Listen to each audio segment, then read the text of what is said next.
رسول اللہ صلی اللہ علیہ وآلہ وسلم نے ارشاد فرمایا، جنت میں ایک ایسا محل ہے جس کے اندر کڑے ہو کے دیکھے تو باہر سے سارا کچھ نظر آتا ہے، اور محل کے باہر کڑے ہو کر دیکھے تو اندر کا سارا حسن دکھائی دیتا ہے۔ تو حضور صلی اللہ علیہ وآلہ وسلم توجہ دلاتے تھے تو صحابہ میں شوق پیدا ہوتا تھا، یا رسول اللہ کس کو ملے گا؟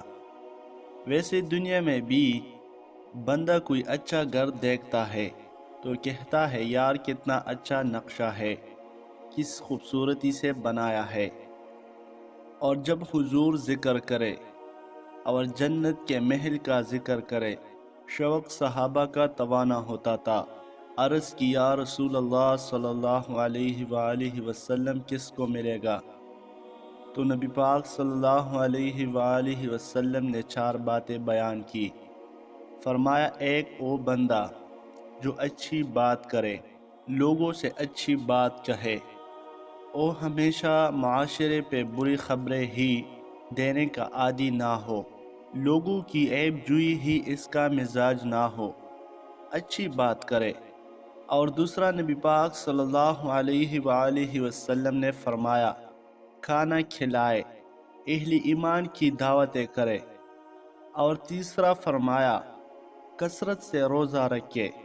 اور چوتھا فرمایا کہ جب لوگ نیند کے مزے لے رہے ہونا تو یہ اٹھ کر رب کی عبادت کرے۔ ساون کی جب کالی راتوں میں جب بوندا باندی ہوتی ہے، اور راتوں کو اٹھ اٹھ کر روتے ہیں، جب ہلکت ساری سوتی ہے، فرمایا جب لوگ خواب خرگوش میں ہو، نیند کے مزے لے رہے ہو، تو رب کے بندے اٹھ کے اپنے رب کو یاد کرتے ہیں۔ یہ 4 چیزیں جن لوگوں میں پائی جائے، حضور صلی اللہ علیہ وآلہ وسلم ارشاد فرماتے ہیں، انہیں وہ عالیشان محل ملے گا جس کی تعریف گویا خود رسول اللہ صلی اللہ علیہ وآلہ وسلم نے بیان فرمائی۔